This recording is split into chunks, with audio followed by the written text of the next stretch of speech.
to this afternoon's edition of the European Non-Associative Algebra Seminar. Today's speaker is Slaven Kožić. I hope I came close to pronouncing your name correctly. He's from the University of Zagreb in Croatia, and he's going to talk to us today about representations of the quantum affine vertex algebra associated with the trigonometric R matrix, and I assume that should say of type A. So, Slaven, over to you. Thank you. So first of all, thank you for the introduction. Let me just share my presentation. Just a second.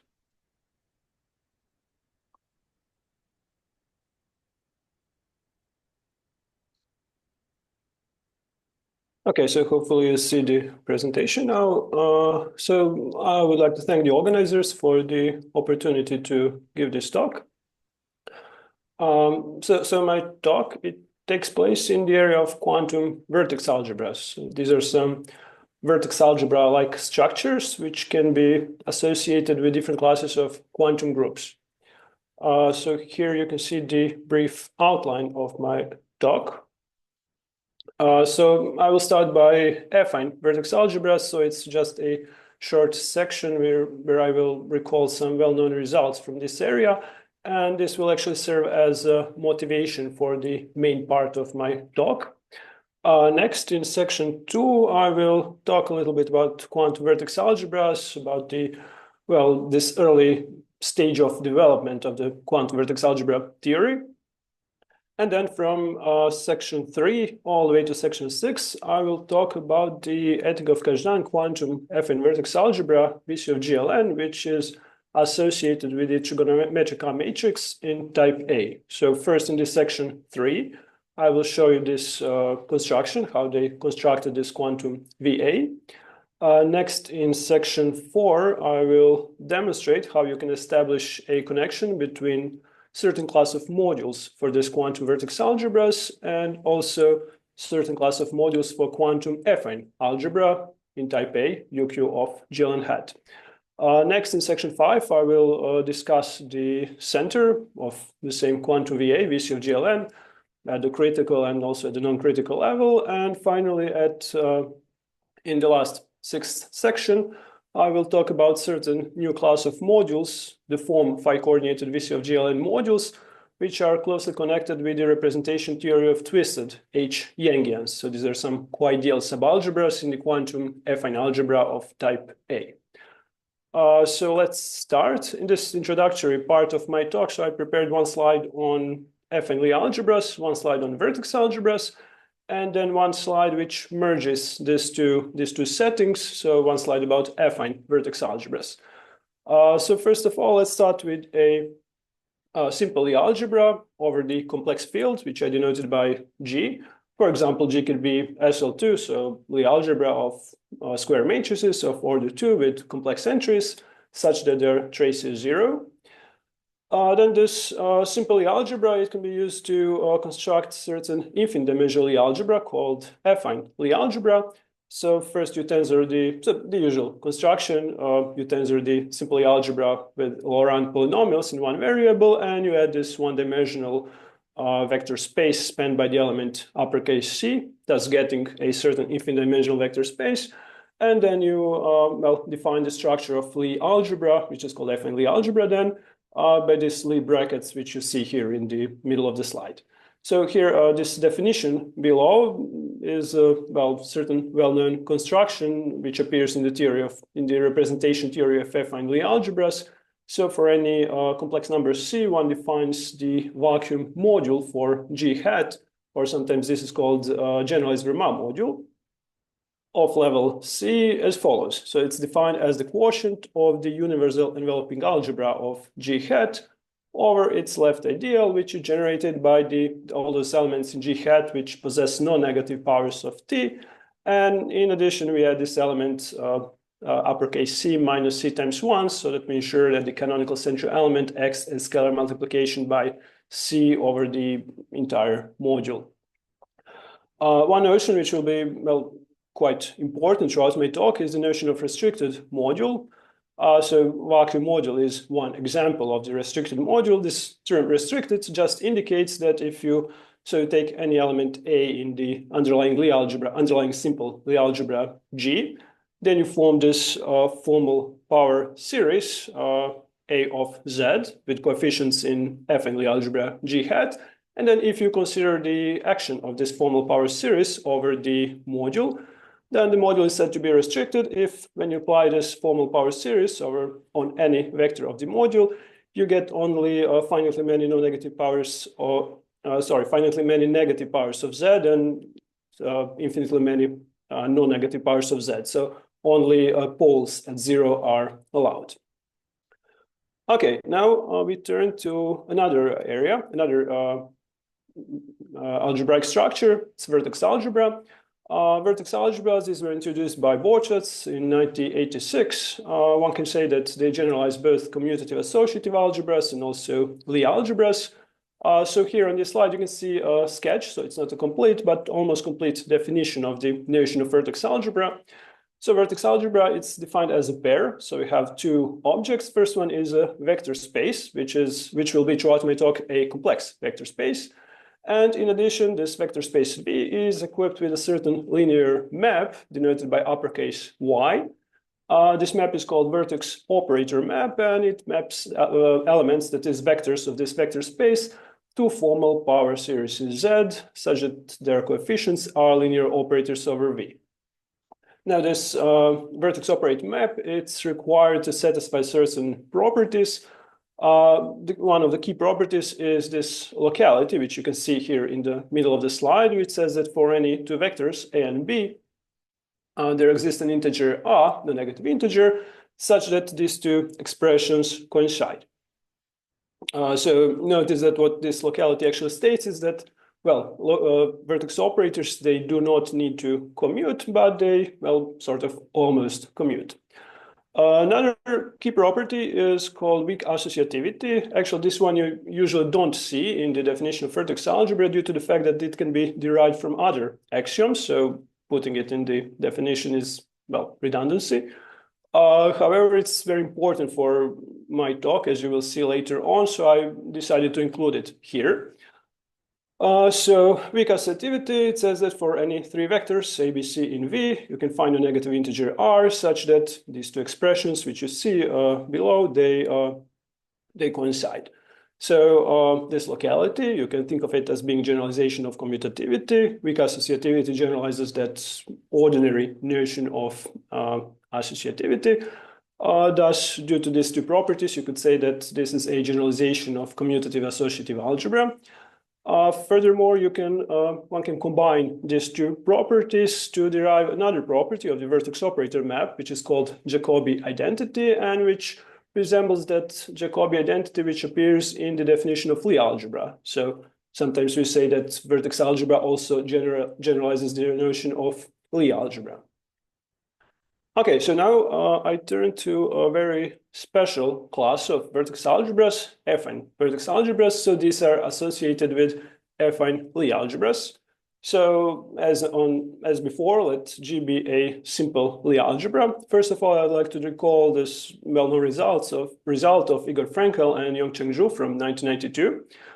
So suppose C is an arbitrary complex number, then the vacuum module for G hat, denoted by VC of G, is naturally equipped with the structure of vertex algebra. Now, this vertex algebra, it's usually referred to as universal affine vertex algebra, where this term universal indicates the following. So that, well, roughly speaking, this vertex algebra VC of G possesses the same representation theory as the corresponding affine algebra G hat, in a sense that if you have a restricted G hat module of level C, then this one is naturally equipped with the structure of module for VC of G, and vice versa. So VC of G modules are also naturally equipped with structure of restricted G hat modules of level C. And in addition, module is, well, irreducible with respect to the action of one of these structures if and only if it's reducible with respect to the action of another structure. All right, so another second result I wanted to show you, it concerns the center of vertex algebra. Before I need some notation, so by h check, I denote the dual Coxeter number for G. For example, if G is SLN, then h check is just n. So as with, I guess, most other algebraic structures, there's an actual way to define the notion of center of vertex algebra. Here you can actually see on this slide two equivalent definitions of the center. So first one says that center consists of all vectors A such that their vertex operators commute with all other vertex operators. Or another equivalent definition says that center consists of all vectors A in V, such that when we apply any vertex operator on A, we get only non-negative powers in variable Z. So the very important result on the center of affine vertex algebra at the critical level was obtained by Fagin and Frankel in 1992. So they consider this center at the critical level. Critical level is minus dual Coxeter number. And so they consider the critical level because outside the critical level center is trivial. However, at the critical level, the center is, you could say, rather big. So they show that it's isomorphic to the algebra of polynomials in infinitely many variables. So at this point, I should say that, so although this theorem completely describes the structure of the center, it's a different problem to explicitly derive the algebraically independent generators of the center. And the generators, for example, in type A, these were found by Chervov and Talalayev and Chervov and Molev in 2006 and 2009, several different families. Then the same problem in types B, C, and D was solved by Molev, so in orthogonal and symplectic types in, I believe, 2013. And then finally, a complete set of generators in type G, of course, at the critical level was found by Molev, Ragassian, and Rozhovskaya. I think it was around 2015. So although structure is known to explicitly write down the families of generators, was still a very hard problem. Okay, so here I stop with my introductory part of the talk, and I start with quantum vertex algebras. So first of all, I prepared one slide on quantum groups. Sorry. So first examples of quantum groups, and these were actually associative algebras of Yangians in type A, appeared in the context of quantum integrable systems back in the early 80s in papers of Fadeev, Kulish, and Reshetikin. Then in 1985, independently, Drinfeld and Jimbo, they introduced a certain wide class of Hopf algebras, which were the formations of the universal enveloping algebras of certain Lie algebras. And these are today known as quantum groups or Drinfeld-Jimbo type quantum groups. Well, soon after, people realized that quantum groups are closely related with many different areas of mathematics and also theoretical physics. For example, they are closely connected with the quantum Yang-Box equation. So here you can actually see the definition of quantum Yang-Box equation. So it's the identity of operators over the triple tensor product of some vector space V, where this R, it denotes certain linear operator over the tensor square of the same space V. So now by this numbers, these indices, which you can see in the subscript, we indicate on which tensor factor each of these copies of R should be applied. So 1, 2 means that R is applied on tensor factors 1 and 2. So if you have an operator R satisfying this identity, then R is said to be a matrix. So quantum groups, they can be associated with rational, trigonometric, and elliptical matrices. And throughout my talk, I'll consider the trigonometric case. So the corresponding quantum groups are quantum affine algebras. All right, so soon after the invention of quantum groups in 1988, a certain paper by Igor Frenkel and Ivan Jing appeared. So there they introduced realizations of certain integrable highest weight modules for quantum affine algebras in types A, D, and E, so simply list types. So these realizations, they in part they resembled this realization of highest weight integrable highest weight modules for affine Kac-Modelli algebras, which are due to Frenkel, Katz, and Segal, which motivated a question which they formulated in their paper, whether one can somehow associate quantum vertex algebras to quantum affine algebras and also to other classes of quantum groups. So certain motivation for trying to answer to this question of Frenkel and Jing is presented in this small diagram you see. So this the bottom of the diagram, it indicates what's happening in the, let's say, classical theory. So we have this connection between representation theories of affine Lie algebras and their enveloping algebras on the one side, and on the other side, affine vertex algebras. Then if you consider quantum affine algebras on the top of the diagram, these are obtained as deformations of enveloping algebras of G hat, and you can also go backwards, applying the concept of classical limit, which in this setting would mean sending this parameter Q to 1. Thus you go back to the classical object, U of G hat. So now in this particular setting, the question would be whether we can put something here on the top right vertex of the diagram, something we might call quantum vertex algebra, which would be a deformation of vertex algebra, so that on a certain classical limit, one obtains the ordinary affine vertex algebra. And then hopefully such quantum vertex algebra would, in certain sense, govern the representation theory of quantum affine algebra UQ of G hat, as it happens in the classical theory. So I should say that sort of main difficulty here is that, let me just go back for a few slides. So when you consider vertex operators, which arise from, let's say, integrable highest weight representations of affine Lie algebras, they all possess this locality property. And due to this fact, one can associate vertex algebras with representations of affine Lie algebras, certain representations of affine Lie algebras. However, if you consider vertex operators, which come from the representations of quantum affine algebras, for example, those from Frenkel and Jing's paper, they're not local. So we cannot simply associate vertex algebras with such modules, but one needs to introduce some different, more general structures, which would hopefully behave in a similar fashion as vertex algebras do in the classical theory. Let me just go back. So this slide, I just wanted to recall some important early papers which were important for the development of the quantum vertex algebra theory.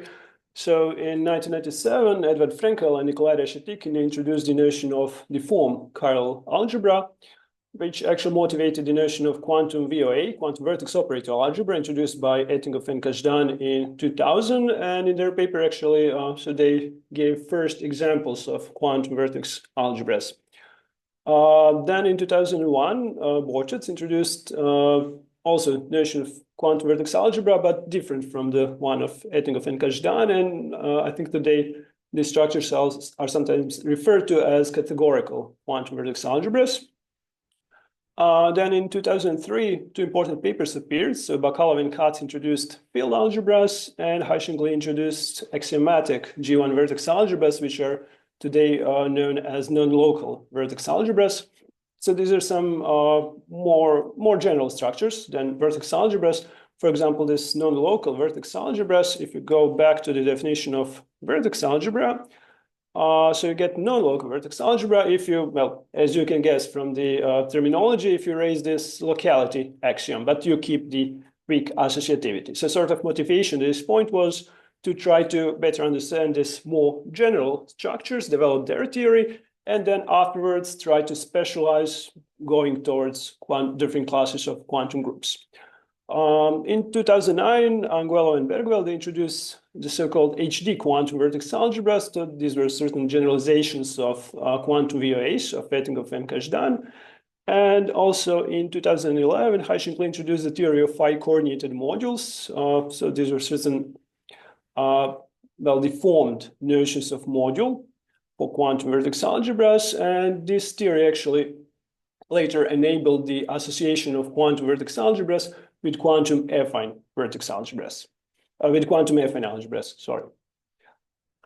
Right, so now I would like to show you the construction of one of the first examples of quantum vertex algebras, which is due to Etingof and Kazhdan. So this quantum vertex algebra, I'll denote it by VC of GLN, as you can see from the title. Before I start with the construction, I'll show you, again, just a sketch of the definition of the notion of quantum VA.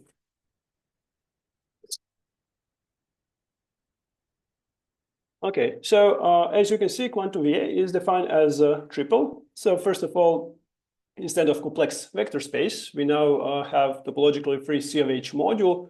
C of H is, well, denotes the commutative ring of formal power series in variable H with complex coefficients. Then we have Y. This is again a vertex operator map, which is now C of H linear. And now we have a certain new ingredient, this map S, C of H linear map. This map, it's called braiding. It's called braiding as it's required to satisfy the Yang-Box equation, the one you can see in the middle of the screen. Now, what do we need this braiding for? So it turns out that this braiding actually governs the quantum version of the locality property. So this what you see here on the screen is the quantum analog of that locality property from the definition of vertex algebra. So this quantum analog is called S locality, and it says that for any AB in your quantum VA, for any non-negative N, you can find non-negative R, such that for any C in your quantum VA. So these two expressions, so perhaps you cannot actually accomplish that these two expressions coincide, but what you can get, the best what you can get is that they coincide modulo H to the N. So you could say that this is actually a topological generalization of locality, topological in the sense of h-adic topology. Also, we have this weak associativity property, which is also, well, generalized in comparison to the one which appears in the definition of vertex algebra. So for any ABC in quantum vertex algebra, for any non-negative N, you can find non-negative R such that, again, these two expressions, they coincide modulo H to the N. All right, so maybe an obvious question at this point would be, why didn't we see this map S, this braiding in the definition of vertex algebra? The reason is this property I forgot to mention here, which actually states that at the classical limit, so in this setting, classical limit means that we send H to 0, because there are only constant coefficients of the H to the 0. So S at the classical limit produces the identity. So that's why we don't see it in the locality. And due to this property, actually, the classical limit, when you send H to 0 of the S locality, is the ordinary locality. Of course, the classical limit of weak associativity produces the ordinary weak associativity. And finally, classical limit of this notion of quantum vertex algebra is just an ordinary vertex algebra, which I defined partially before. Okay, so now I go towards the construction of one of this example of quantum VA, which is due to Etingof and Kazhdan. This example, so it's associated with the trigonometric R matrix of type A. You can see this R matrix here on the screen. So the matrix is defined over the field C of Q of rational functions in variable Q. Here I'm using the notation where Eij stands for the matrix of order n, such that at position ij, its entry is 1 and all other entries are 0. So this R matrix satisfies the multiplicative Yang-Box equation, the one you can see on the bottom of the slide. Quantum vertex algebra is a certain structure defined over the commutative ring C of H. So first of all, we adjust this R matrix so that it is given over C of H, which is, well, simple thing to do. We just replace this parameter Q by formal power series e to the H, thus getting this R matrix, which I denoted by RH in the superscript of X. So just Q is replaced with e to the h in comparison to what we had on the previous slide. Again, this is our matrix. It satisfies multiplicative Yang-Baxter equation. However, it turns out that when you construct your quantum VA, this braiding map, it depends on the matrix. And this braiding map, it's required to satisfy, as you can see in the middle of the slide, I call it additive Yang-Baxter equation due to the fact that the sum of the arguments in the first and third vector produce the argument in this middle second vector. However, this matrix satisfies the 1 over C of H satisfies its multiplicative counterpart. So here the product of the first and the third argument produce the second argument. So we need actually an additional adjustment so that we get the solution of the additive YBE. So this is done as, well, you could expect. So the argument X is replaced by formal power series e to the U. Thus, we get the R matrix still over C of H, but now it satisfies, as you can see below, additive version of the Yang-Baxter equation. So this is the R matrix, which we will use to construct quantum VA. Okay, so this quantum vertex algebra, it will be defined over a certain C of H module, and this is what you see on this slide is the definition of this C of H module. So Etingof and Kazhdan, they call it quantized universal enveloping algebra, denoted by U of R. In case you're familiar with Yangians, so you can think of this U of R as the trigonometric analog of the dual Yangian in type A, so for GLN. Okay, so here on the slide, you can see the explicit definition. So as the h-adically completed associative algebra over the commutative ring C of H, generated by these elements Tij of minus R, and then the defining relations are encoded into this single RTT relation. So what's the meaning of this identity? So first of all, you take these generators, Tij of minus R, then you organize them into this formal power series. These coefficients belong to U of R, and then you use, so you got n square formal power series, and then you organize this n square power series into one matrix, square matrix of order n, and then this identity, which gives us defining relations. So this is the identity of formal power series in variables u and v, and its coefficients belong to this triple tensor product of two copies of matrix algebra and one copy of U of R. So if you want to explicitly write down defining relations so that you get some identities with these elements Tij of minus R, you would just in this RTT relation equate the same powers of U and V on the left and right hand side. And then you would consider the same matrix entries with respect to these two copies of matrix algebras on the left and right hand side. And you would get, well, defining relations written in more complicated, but also perhaps more explicit form. Right, now this is the construction of quantum VA. So for any complex number C, you can, over this C of H module of U of R, which is now denoted by VC of GLN in order to indicate that it's equipped with quantum vertex algebra structure. So you can define quantum vertex algebra structure so that so now regarding this formula, as I wrote here, so the idea was just to show you that these things, they can be written explicitly and that you sort of get the impression of the form of these formulas. But on the other hand, I don't want to really go here into the details. So regarding the vertex operator map, so this first part, T plus, you can think of it as being some creation operators. T minus, these are some annihilation operators.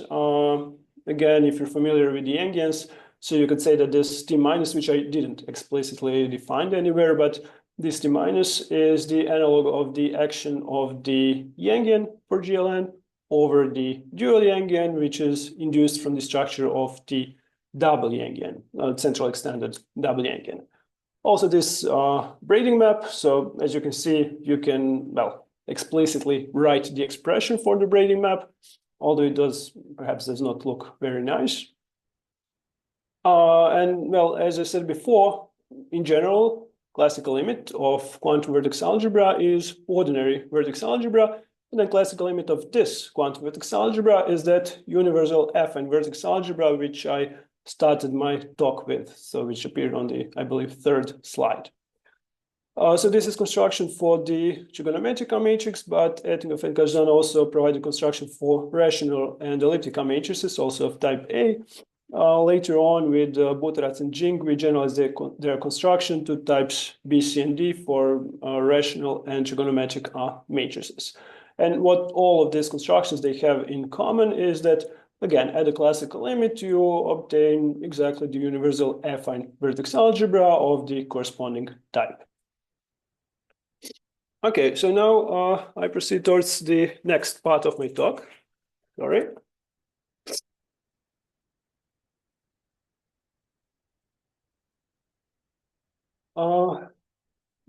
So here on this slide, you can see the motivation for this next part of my talk. So as I said already, classical limit of this VC of GLN is the universal affine vertex algebra. And for this universal affine vertex algebra, as I mentioned already, we know that it governs the representation theory of the enveloping algebra of GLN hat. So now I believe at this point, a natural question would be whether this quantum vertex algebra, whose classical limit is this affine vertex algebra, whether this is somehow, this thing is somehow connected with modules for UQ of GLN hat, for modules for the quantum affine algebra in type A. Okay, so first I'd like to recall when we adjusted that trigonometric matrix, which was used in Etingof Kazhdan's construction. So we actually had three settings. So we started with that matrix RQ of X over the field C of Q, which is exactly the matrix which appears in the definition of quantum affine algebra UQ of GLN hat in its R matrix RTT realization, FRT realization, right? Then we replace Q by formal power series e to the h, thus getting again another matrix over C of h, satisfying multiplicative Yang-Baxter equation. And then we replaced X, the argument, by e to the u, by formal power series e to the u, thus getting the now additive solution of Yang-Baxter equation over C of h. And this matrix, which was denoted simply by R of u, was the one which was used in the construction of quantum vertex algebra VC of GLN. So now what we're actually trying to do, we're trying to somehow connect this representation theory of this quantum affine algebra UQ of GLN hat and this quantum vertex algebra VC of GLN. So to establish such connection, we need two ingredients. So first of all, we will need a suitable realization of this quantum affine algebra in type A, of course, over the commutative ring C of H. So we switch to this h-adic setting. And as it will turn out, we also need a certain deformation of the notion of VC of GLN module. That is, we'll use that theory of pi-coordinated modules, which I already mentioned was introduced by Li around 2011. So now I will give you more details on these two ingredients, and then I will show you the main result in this section. So regarding the suitable realization of quantum affine algebra, so in paper of Jintai Ding from 1999, a certain realization of quantum affine algebra in type A appeared. Its proof it employed the so-called Ding-Frankel isomorphism between Drinfield's new presentation of UQ of GLN hat and the matrix realization of UQ of GLN hat. So what you see here is just h-adic version of this realization. So just parameter Q was replaced by e to the h. So the quantum affine algebra UH of R is defined as the complete associative algebra over the ring C of H. The generators are, we have these elements Lij of R, and also the central element. Regarding the defining relations, they are encoded into a single relation, which you see here, which is called quantum current commutation relation. Originally, this identity appeared in the paper of Reshetikin and Semyonov-Tianshansky in 1990. And what's the meaning of this identity? So, well, sort of in parallel with the definition of the algebra UH of R you've seen before. So again, you take these generators Lij of R, you organize them into this formal power series. Then you use this formal power series to make square matrices of order n, denoted by this L of x. And then this here identity is the identity of formal power series in variables x and y, such that its coefficients belong to this triple tensor product, 2 copies of matrix algebras and 1 copy of UH of R. So in order to explicitly write down defining relations, you need to equate the corresponding matrix entries and corresponding powers of x and y, but then you will get lots of relations which are in much more complicated form than this single identity. Okay, so another thing we need to specify here is, as I said, we want to compare some modules for quantum affine algebra and some modules for quantum vertex algebra. So here on this slide, I just specify what kind of modules for quantum affine algebra we will consider. So these modules will be called restricted modules, and this is actually, as you can see, more or less a straightforward generalization of that notion of restricted module from my first slide, which concerned representations of affine algebra. So modules is said to be restricted if it's, first of all, topologically free as COH modules, so separable, torsion-free, mechanically complete. And in addition, if you take this generator matrix from the previous slide and you apply it on an arbitrary element of the module, so now you can get infinitely many both positive and negative powers of that variable, of this variable x. However, the requirement is that if you consider the expression modulo h to the n for any n, only finitely many negative powers can appear. So you can get the essential singularity at 0, but modulo h to the n, only poles are allowed, poles at 0. And then, of course, in addition, we say that modulo is of level C if that canonical central element acts as scalar multiplication by complex number C. All right, so we now specified what kind of modules we'll consider. And then, if you recall, I said we need another ingredient. So first of all, here what you can see is the ordinary notion of module for quantum vertex algebra. So this thing, it was introduced by Haisheng Li in 2008. So roughly speaking, again, I'm not showing you the entire definition, but only the, well, its key parts. So V module consists of topologically free COH module. And in addition, you have a COH module map, so COH linear map, which satisfies certain axioms. One of the key axioms is the weak associativity. So at this point, I should actually say that what you see here, this weak associativity, it's sort of unusual way to express the weak associativity in this by such an identity. However, so it was showed in the, I believe, in a paper from 2010 by Haisheng Li, Xiaobin Tan, and Qing Wang, that this, let's say, unusual form of weak associativity is actually equivalent to that ordinary one. The ordinary one I showed you, for example, in Etingof Kazhdan's definition. However, this form of weak associativity here is suitable for certain generalization, which will appear in the next slide. So that's I'm writing it in this form. So what weak associativity says here is that for any non-negative n, for any UV in quantum vertex algebra, you can find a negative R, such that for all elements W in your module.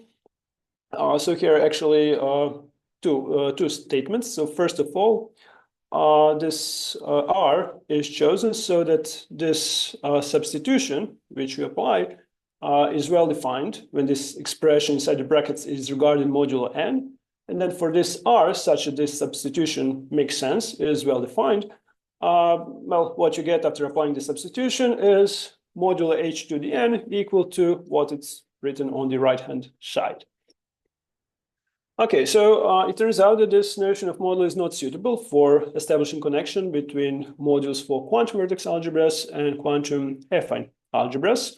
Roughly speaking, the reason is that in the definition of, well, in this realization of quantum affine algebra we're working with, we use this R matrix which satisfies the multiplicative Yang-Baxter, while on the other hand, in the Etingof Kazhdan's construction, which gives us quantum VA structure, we use that R matrix which satisfies the additive version of Yang-Baxter. So due to this problem. So this problem was originally addressed and also resolved by h-Yangian in 2011 by introducing the theory of phi-coordinated modules. Sorry.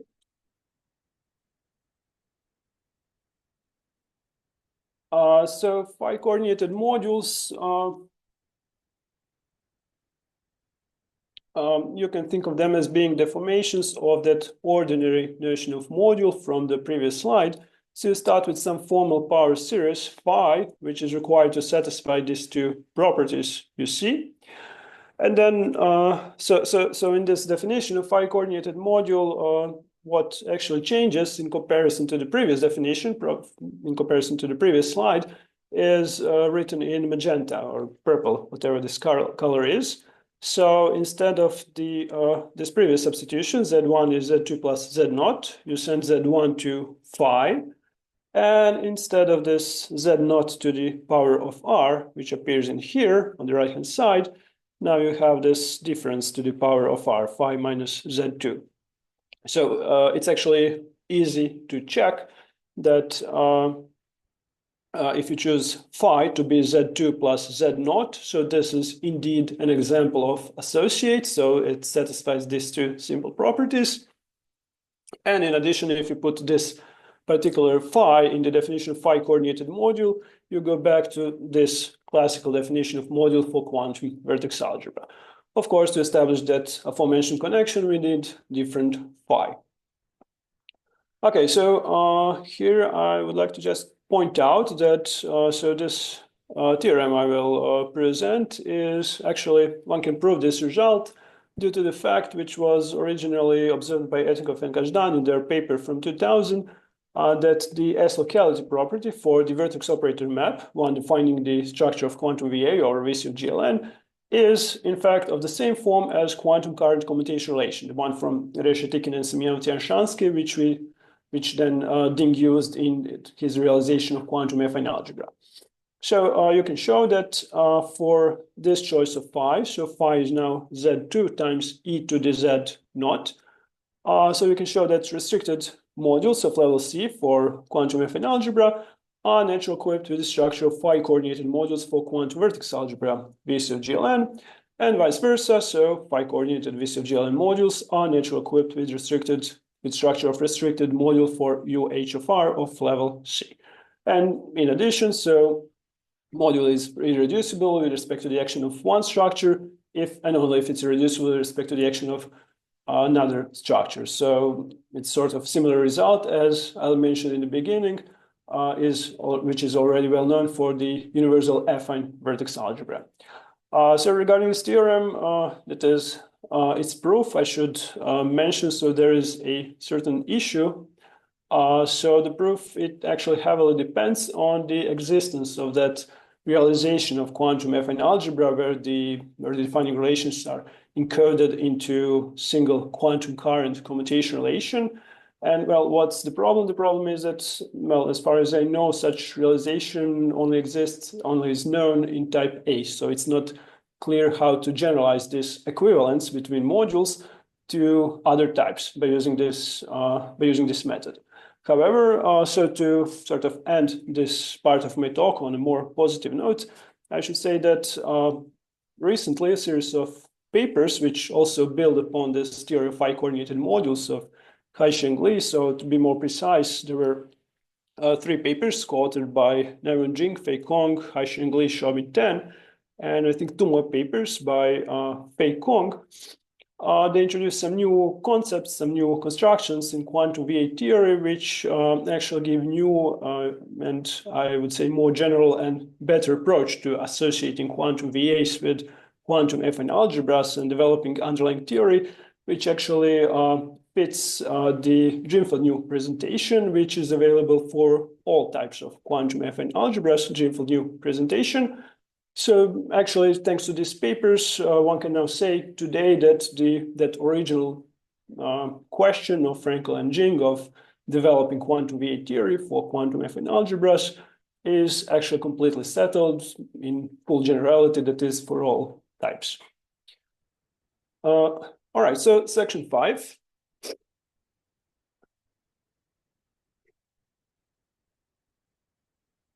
If you recall in the beginning of my talk, I mentioned the result of Fagin and Frenkel on the center of the affine vertex algebra at the critical level, which said that this center is isomorphic to the algebra of polynomials in infinitely many variables. So now, as this affine vertex algebra in type A is just a classical limit of this quantum VA, VC of GLN. So natural question would be whether something similar happens here in the quantum setting. So on this slide is the answer on this question at the critical level. Critical level here is -n. So first, I recall the definition of the notion of center of quantum vertex algebra. So it's just h-adically complete C of H module of all elements of quantum vertex algebra, such that when you apply vertex operators to it, you get only non-negative powers of Z. And now, in order to precisely express the main result on this slide, I need some notations. So first, pH, it's the, we call it H permutation operator. Here you can see below its precise definition. So note that if you send H to 0, get the ordinary permutation operator, which just swaps first and second tensor factor. This operator is used to construct this K-cycle. So this K-cycle is an operator over the tensor product of K copies of matrix algebra.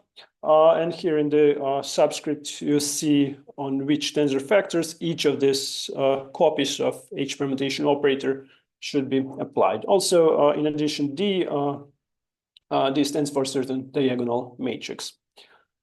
All right, so in 2017, I enjoyed to work with Alex Molev. So we proved that the center at the critical level of, so the center of V minus n of GLN is, so it's naturally equipped with the structure of commutative associative algebra, which is topologically generated by the algebraically independent family of generators, which we denoted by phi m of R.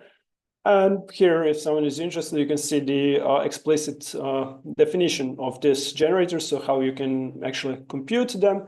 So you take this product of K copies of generator matrices of that algebra U of R. Here there are also K copies of the diagonal matrices. On the left-hand side, you have this K cycle. So now this is some expression such that its coefficients belong to the tensor product of K copies of matrix algebra and one copy of quantum vertex algebra. Then you apply trace over first K tensor factors, thus getting a formal power series with coefficients in V minus n of GLN. And then you just need to take care of the coefficients which are adjusted by these here terms. So you can explicitly write down these formulas for phi m of R. They are algebraically independent generators of the center. And of course, if you take the classical limit of this phi m of R's, what you actually get are the algebraically independent generators of the Fagin-Frenkel center of the affine vertex algebra in type A. So this is what happens at the critical level, where the center is big. At the non-critical level, so we have a much smaller center. And roughly speaking, it's generated by the coefficients of certain power series, which is already well known, and it's called quantum determinant. So you just take the product of n copies of generator matrices with shifted arguments. Here we have some diagonal matrices, and here in front, the action of the antisymmetrizer. So when I say the action of the antisymmetrizer, I mean with respect to that action which maps the matrix transposition, shifting elements I and I plus 1 to the action of the H permutation operator applied on the tensor factors I and I plus 1. So you take the trace, what you get is the quantum determinant, and you can show that its coefficients, which are defined like this. So delta R stands for the coefficient which stands next to U to the R. Well, their coefficients at the non-critical level, when the level is not equal to the minus n, they are algebraically independent generators of the center of VC of GLN. So again, of course, center is naturally equipped with the structure of commutative associative algebra, which comes from the structure of quantum VA. Okay, so in this last section, I would just like to show you another class of modules for VC of GLN. So here in the top of the slide, you can see actually two versions of that quantum current commutation relation. The first one is the one which comes from the S locality of the vertex operator map of VC of GLN, and the second one is the one you already seen. So it's the one we use to in this Ding's realization. We used it in the Ding's realization of quantum affine algebra UH of R. So in 1988, Scliani introduced reflection equation, a certain identity which appear in context of integrable systems with boundary conditions, and then use it to define certain algebras called reflection equation algebras. A certain class of such reflection equation algebras was studied by Molev, and Zorba in 2003. So these are the so-called twisted Q Yangians. So twisted Q Yangians, these are certain co-ideal subalgebras in quantum affine algebra, UQ of GLN hat, and they actually show that they can be defined using this single reflection equation you see on your screen. So this would be an example of reflection equation. So now if you compare this reflection equation with this quantum current commutation relation, this first additive one or the second multiplicative one, well, it's evident that these are of a similar form. So recently in a joint work with Lucia Bagnoli, so we were interested whether this reflection equation, whether this thing also possesses a certain interpretation in terms of this phi coordinated module theory. So the big difference between this reflection equation and these two copies of the quantum current commutation relation, which is not evident immediately, but it is when you try to compute the classical limit. The classical limits of these two are just defining relations for the corresponding enveloping algebras, U of GLN hat, that is, they lead to locality. The classical limit of this thing is not locality, so it's something much different. So it turned out that certain interpretation in terms of the theory of phi coordinated modules does exist. So here I don't want to go through all the details. I'll just say, so we introduce a definition of a pair of two maps. So first one is called braiding map, but notice that it possesses two arguments. So braiding map is something that satisfies quantum Yang-Baksh equation, unitarity condition, and certain, we call it singularity constraint. And here I don't want to go into details. I'll explain later why we need this third property. And also we introduce the notion of a compatible pair. So compatible pair is a pair of maps. First map is a braiding map, so the one from this previous definition. And we also have a second map, and as the second map is required to be invertible. And we want that, what we want is that if you take the braiding map, then you conjugate it with this second map, you get another map, which is again a braiding map. So if you want a simple example of such a pair, we call it compatible pair. You can take for mu the original braiding of Etingof and Kazhdan, and you can take for nu the identity, well, more precisely the inclusion. And here on the left-hand side, you'll get again the same braiding. Of course, this is not the example we're interested in, but it's, I believe, the simplest example one can provide. Okay, so what we did, we took that definition of phi coordinated module, which I already showed you, and we slightly modified it. So what actually changed is colored in blue and in purple. So first of all, we generalized this notion of associativity, a notion of locality, by allowing for more general non-zero polynomials to appear in these two properties. And in addition, in this weak associativity, we call it weak nu associativity due to this map nu we put in here. And we call this locality mu locality due to this map mu, which appears in here. So if you take the ordinary phi coordinated module for quantum vertex algebra with braiding S, then a certain map derived from S will appear here, but we want to allow this at this place for this map mu to appear. And that singularity constraint I mentioned earlier, this one is actually ensures that this expression is well defined. So let me just skip to the main results. So here I just described this overall setting of orthogonal twisted h-Yangians. So I'll just say these are some algebras which can be defined via a single reflection equation, and they appear as co-ideal subalgebras in quantum affine algebra for GLN hat, UH of GLN hat.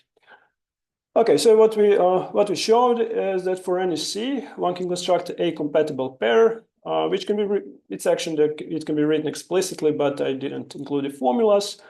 And then there exists unique structure of mu nu deformed phi coordinated VC GLN module over the twisted h-Yangian, YH of ON, such that the module map is, I don't want to go into details in these formulas. The moral of this expression is that you can explicitly write the action of the module map.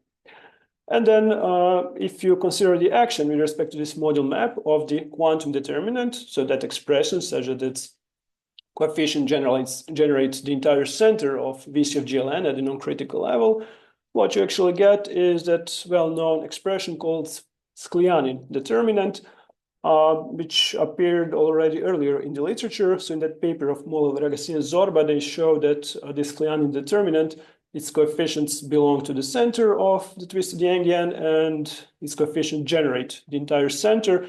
What we obtain here is just new vertex algebraic proof that coefficients belong to the center.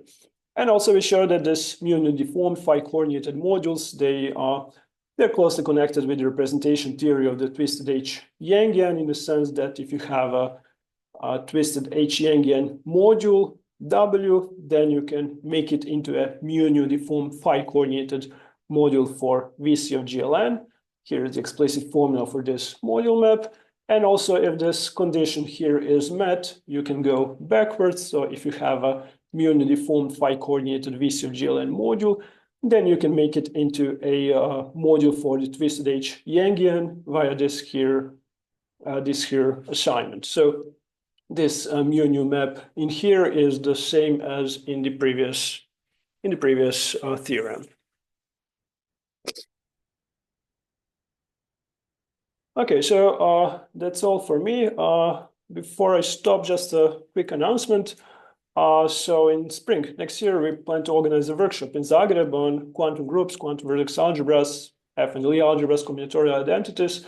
So if anyone is interested, you can just send me an email, and then I put you on the mailing list so that you get all the information on time. All right, so thank you very much for your attention. Thank you for a very interesting talk, Slaven. Are there any questions or comments that anyone would like to make?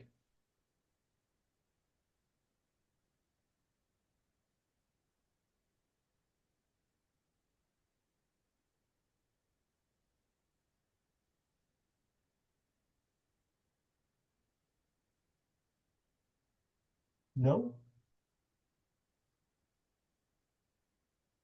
The talk was obviously so clear that questions are unnecessary here. So can we thank the speaker in the usual way for a very interesting talk? Thank you very much. Thank you for the invitation. And we look forward to seeing you all again at the same time next Monday. Thank you.